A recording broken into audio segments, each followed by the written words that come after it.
என் பொண்ணுங்க வாழற வீட்ல இந்த மாதிரி ஒரு குடும்ப பிரச்சனை என்னால வரக்கூடாது. என்ன மன்னிச்சிடுங்க, என்ன மன்னிச்சிடுங்க. பாண்டி, அவங்கதான் உனக்கு டீ போட்டு தரேன்னு சொன்னாங்க. நீயா ஏதோ தப்பா நினைச்சுக்கிட்டு இப்படி எல்லாம் பண்ணாதடா. பாண்டி, உள்ள போடா. ஏமா தேவி, அவன் தான் ஆத்திரக்காரன். அவன் ஏதோ சொல்றான்னா நீயும் பின்னாடியே போயிடுவியா? அப்போ உங்க எல்லாரோட ஏச்சு பேச்சையும் வாங்கிக்கிட்டு நாங்க இங்க இருக்கணுமா?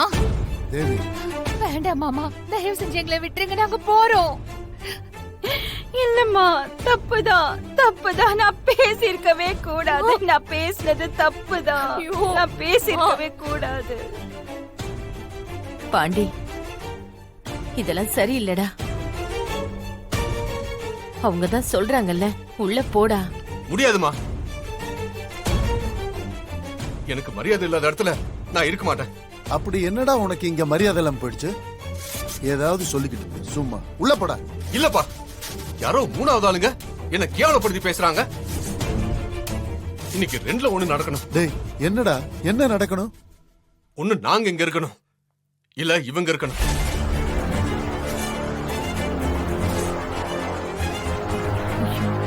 இந்த வீட்டை விட்டு ஒண்ணு நாங்க போகணும், இல்ல அவங்க போகணும். ஏலே, என்னடா சொல்ற? பிடிச்சு புடுவேன் பிச்சு. நானும் பாத்துக்கிட்டே இருக்கேன். என்னடா உன் இஷ்டத்துக்கு பேசிக்கிட்டே கிடக்க? தொலைச்சு புடுவேன். பாவம் சுமதி, இவளையா வெளியே போ சொல்ற? பாவம், அவ எங்கடா போவா? குடிகார புருஷனுக்கு வாக்கப்பட்டு வீடு வாசல்னு எதையும் பார்க்கல. அவளுக்கு நீ இப்ப ஒண்டி கொடுத்தனும் கூட இல்ல. அவளுக்கு போய் தங்க ஒண்டிக்கு எங்க இடம் இருக்கு? அவளை போய் வெளியே போக சொல்ற? இதுக்கு மேல ஒரு வார்த்தை பேசுறேன்னு வச்சுக்க, உன்னை கொன்னே புடுவேன். ஐயோ பாட்டி, வேண்டாம் பாட்டி. ஏய், எதுக்கு தடுக்கற? விடு. இல்ல அம்மாச்சி, நீங்க அவரை அடிச்சு கொல்லுங்க அம்மாச்சி. எங்களுக்கு இந்த வீட்ல யாரும் இல்லன்னு ஆயிப்போச்சு.